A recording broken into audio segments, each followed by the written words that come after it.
Assalamualaikum warahmatullahi wabarakatuh.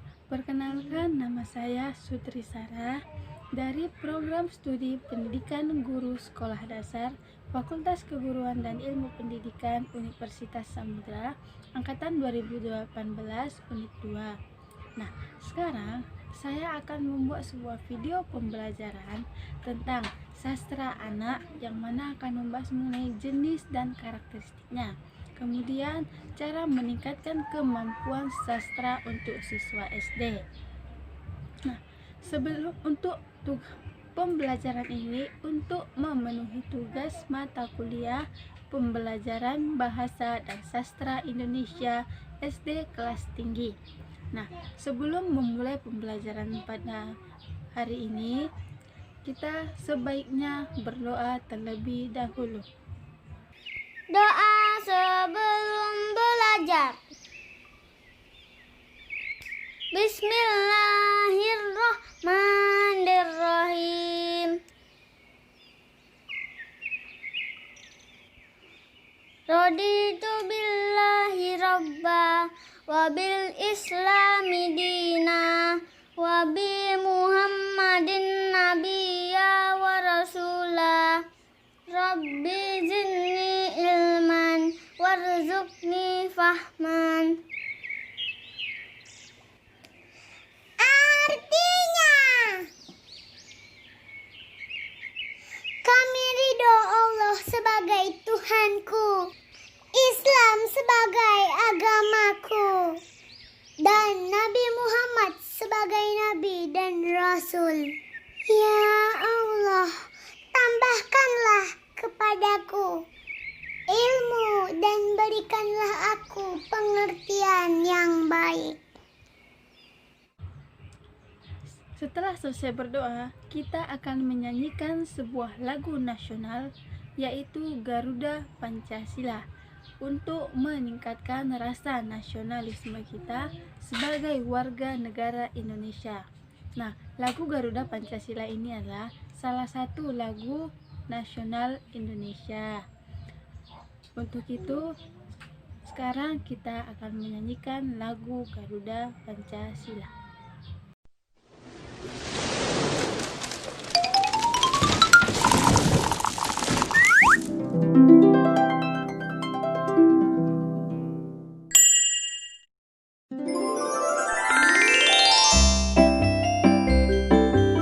Garuda Pancasila.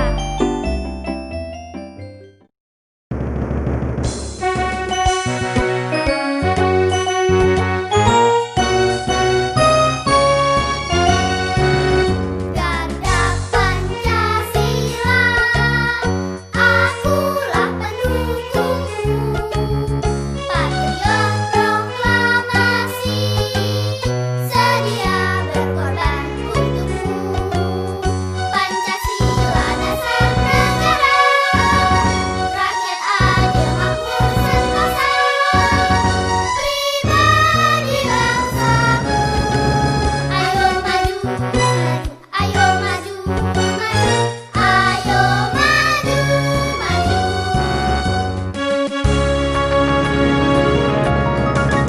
Garuda Pancasila, akulah pendukungmu. Patriot proklamasi, sedia berkorban untukmu.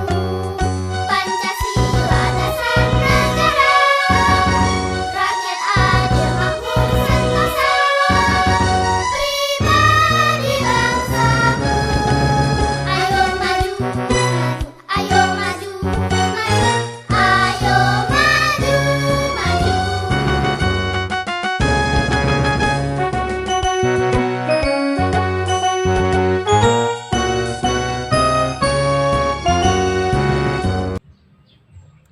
Setelah menyanyikan lagu Garuda Pancasila, sekarang kita akan sedikit mengulang pembelajaran kita sebelumnya, yaitu mengenai strategi meningkatkan kemampuan menulis, yang mana pada pertemuan sebelumnya kita telah membahas materi tersebut, di mana di dalamnya itu terdapat pengertian dari menulis, kemudian cara-cara atau strategi-strategi yang bisa dilakukan untuk meningkatkan kemampuan menulis. Nah, untuk seorang penulis pemula, kita tidak boleh merasa puas atas apa yang telah kita capai maupun penulis yang sudah memang lama mendiami dunia penulisan. Nah, sekarang kita akan membahas tentang sastra anak, yang mana di dalamnya terdapat jenis dan karakteristik, dan juga kita akan membahas cara meningkatkan kemampuan sastra siswa SD. Baiklah, sekarang kita mulai. Yang pertama, kita akan membahas mengenai pengertian sastra anak terlebih dahulu. Sastra adalah sesuatu yang menjadi kebutuhan bagi setiap manusia. Nah, menurut Nurgiantoro pada tahun 2013 mendefinisikan sastra anak sebagai karya sastra yang menempatkan sudut pandang anak sebagai pusat penceritaannya. Nah, sastra anak adalah karya sastra yang secara khusus dapat dipahami oleh anak-anak dan berisi tentang dunia yang akrab dengan anak-anak, yaitu anak yang berusia 3 sampai dengan 12 tahun.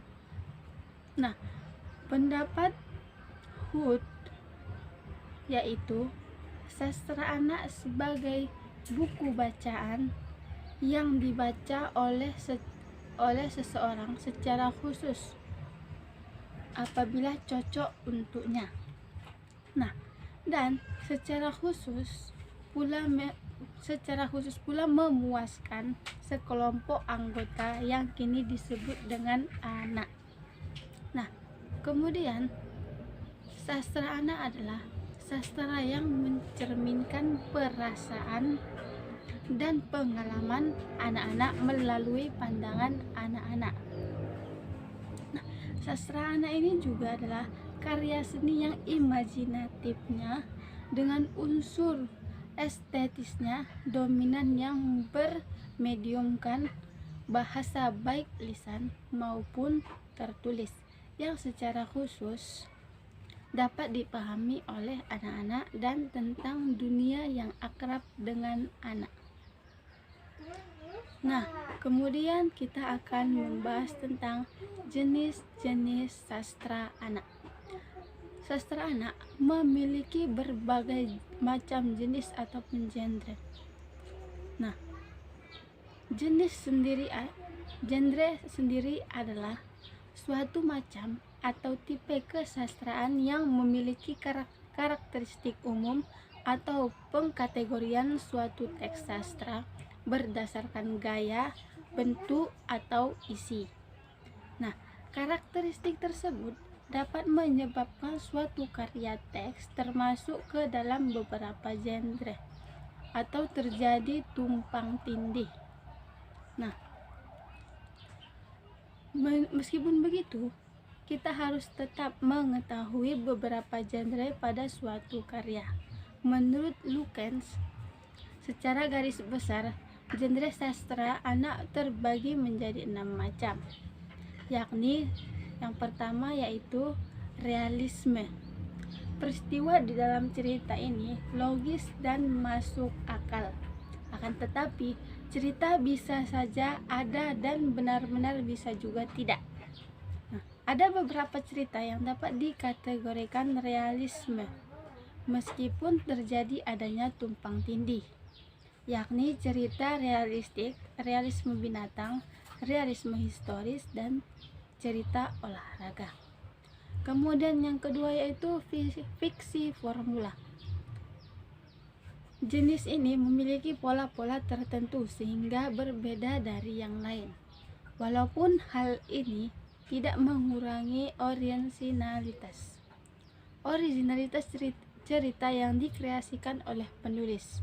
Keadaan ini mau tidak mau merupakan sesuatu yang bersifat membatasi jenis sastra yang dapat dikategorikan ke dalam fiksi formula adalah cerita, misteri, dan detektif. Cerita romantis, novel serial, dan cerita detektif. Nah, kemudian yang ketiga yaitu fantasi. Cerita fantasi adalah cerita yang tidak nyata. Cerita ini berlandaskan imajinasi penulis yang mencoba menghadirkan dunia lain di samping dunia realitas. Kemudian yang keempat yaitu sastra tradisional. Kata tradisional di sini menunjukkan bahwa cerita ini didapat secara turun-temurun dan tidak diketahui secara jelas siapa penulis atau pencipta cerita tersebut. Cerita ini hanya disampaikan dari lisan ke lisan secara turun-temurun dan tidak diketahui awal mulanya. Cerita ini banyak ditemukan di masyarakat. Bahkan cerita-cerita tersebut juga dibukukan agar tidak hilang dan terlupakan, karena memiliki nilai yang bermakna. Beberapa cerita yang dapat dikategorikan sastra tradisional yaitu fabel, dongeng rakyat, mitologi atau mitos, legenda, dan epos.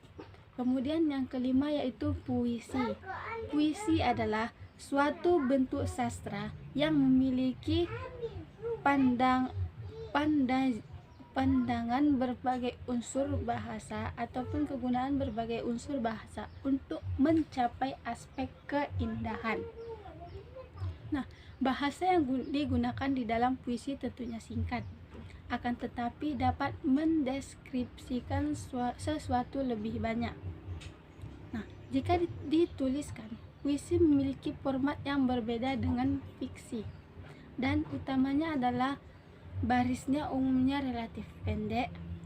Nah, format puisi ada kalanya juga dipakai untuk memperoleh efek keindahan secara visual. Nah, contoh puisi anak adalah lirik lagu-lagu anak tradisional, puisi naratif, dan puisi tradisional. Nah, kemudian non-fiksi. Nah, yang keenam ini non-fiksi.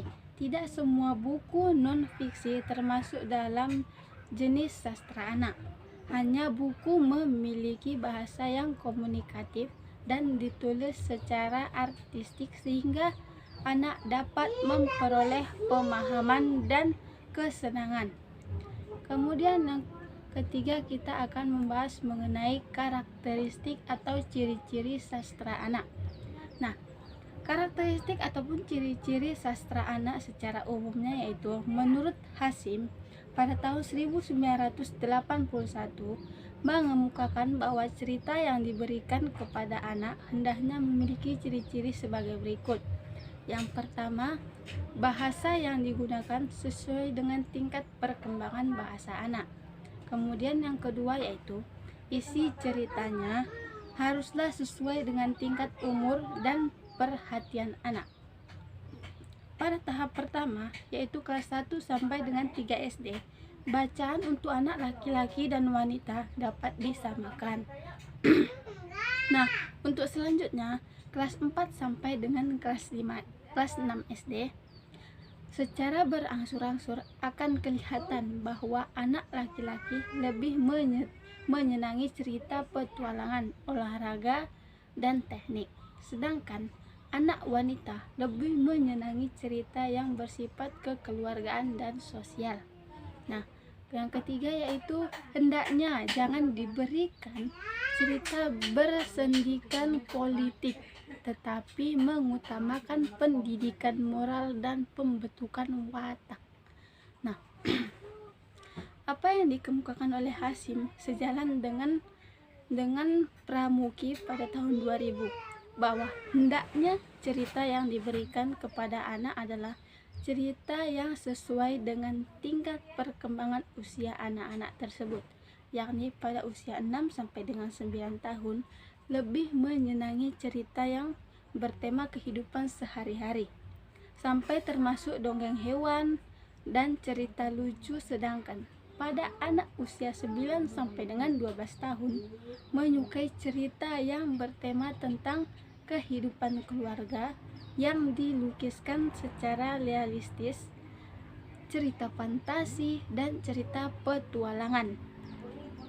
Nah, kemudian ciri-ciri sastra anak yang akan kita bahas secara lebih spesifik. Nah, adapun ciri-ciri bacaan anak bila ditinjau dari beberapa segi, yaitu yang pertama dari bentuk penyajiannya. Nah, format buku sebaiknya itu disesuaikan dengan dunia anak-anak sehingga memberikan efek khusus dari kesan visual dari bentuk yang membadani seluruh buku tersebut. Nah, ilustrasi gambar sampulnya tersebut hendaknya mewakili tema yang digarap dalam buku itu dan harus disesuaikan dengan halayak penikmatnya ataupun anak-anak tersebut. Nah, kemudian ukuran dan hurufnya hendaknya tidak terlalu kecil tetapi juga tidak terlalu besar sehingga tidak menyulitkan anak saat membacanya. Yang keempat yaitu ilustrasi gambar sebagai alat penceritaan harus mampu membuat cerita lebih hidup dan yang lebih penting harus menunjukkan adanya harmoni atau kesesuaian dengan cerita. Kemudian bahasa yang digunakannya.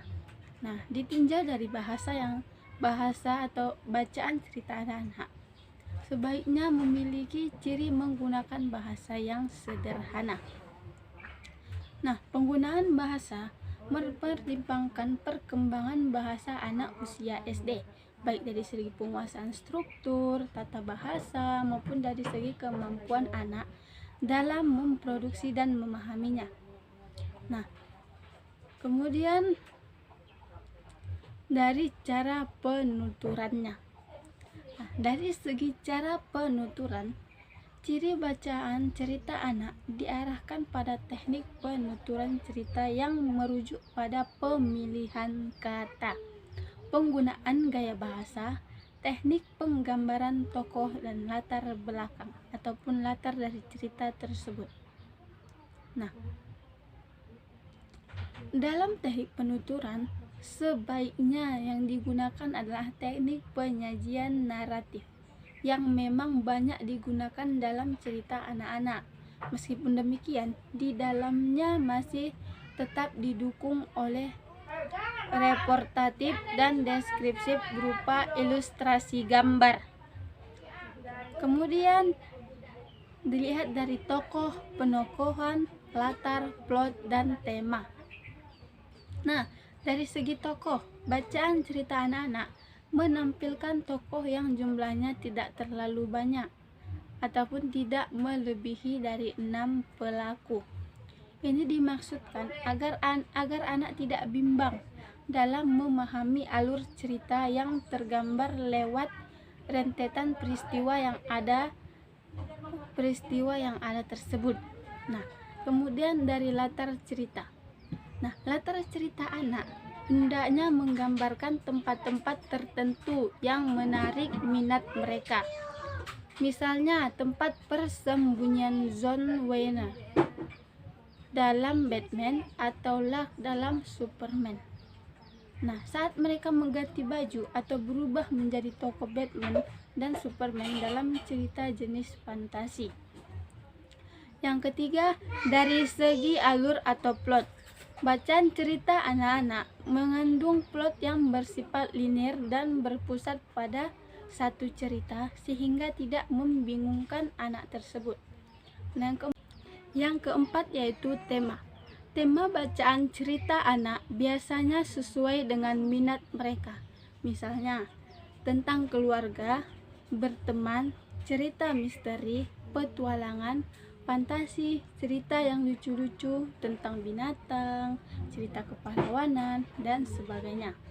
Yang kelima yaitu point of view. Nah, point of view dalam cerita anak dipilih penutur dan disesuaikan dengan karakteristik gambaran peristiwanya. Nah, kemudian kita akan bahas tentang pentingnya sastra untuk anak. Nah, pentingnya sastra untuk anak SD itu. Nah, anak-anak SD yang telah terbiasa bergelut dengan sastra sejak usia dini akan menjadi lebih baik, karena sastra diciptakan tidak semata-mata untuk menghibur, namun lebih dari itu, sastra hadir untuk memberikan pencerahan moral bagi manusia, sehingga terbentuk manusia-manusia yang berkarakter dan berbudi pekerti luhur. Nah, kemudian dari pandangan Tarigan pada tahun 2011, terdapat 6 manfaat sastra terhadap anak. Yang pertama, sastra memberikan kesenangan, kegembiraan, dan kenikmatan kepada anak-anak. Yang kedua, sastra dapat mengembangkan imajinasi anak-anak dan membantu mereka mempertimbangkan dan memikirkan alam, insan, pengalaman, atau gagasan dari berbagai cara. Yang ketiga, sastra dapat memberikan pengalaman-pengalaman aneh yang seolah-olah dialami sendiri oleh para anak. Kemudian yang keempat, sastra mengembangkan wawasan para anak menjadi perilaku insani. Nah, yang kelima itu, sastra dapat menyajikan serta memperkenalkan kesemestaan pengalaman kepada anak. Kemudian yang keenam, sastra merupakan sumber utama bagi penerusan warisan dari satu generasi ke generasi berikutnya.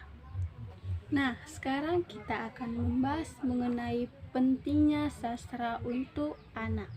Nah, pada sekolah dasar, pembelajaran sastra dimaksudkan untuk meningkatkan kemampuan siswa mengapresiasi karya sastra. Kegiatan mengapresiasi sastra berkaitan dengan latihan mempertajam perasaan, penalaran, daya khayal, serta kepekaan terhadap masyarakat, budaya, dan lingkungan hidup. Pengembangan kemampuan bersastra di sekolah dasar dilakukan dalam berbagai jenis dan bentuk melalui kegiatan mendengarkan, berbicara, membaca, dan menulis. Nah, adapun pemilihan bahan ajar tersebut dapat dicari dari sumber yang relevan. Nah, cukup sekianlah pembelajaran kita hari ini. Sebelum kita akhiri, sebaiknya kita membaca doa setelah selesai belajar. Doa setelah belajar. Allahumma inni istaudi'uka ma 'allamtanihi fardudhu ilayya 'inda hajati wala tansanihi ya rabbal alamin.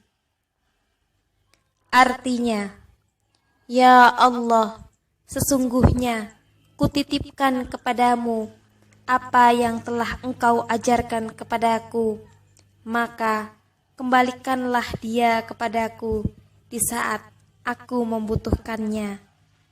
Janganlah Engkau buat aku lupa kepadanya, wahai Tuhan pemelihara alam. Nah, cukup sekianlah pembelajaran kita pada hari ini mengenai sastra anak dan cara meningkatkan sastra pada anak. Kurang dan lebihnya saya mohon maaf. Assalamualaikum warahmatullahi wabarakatuh.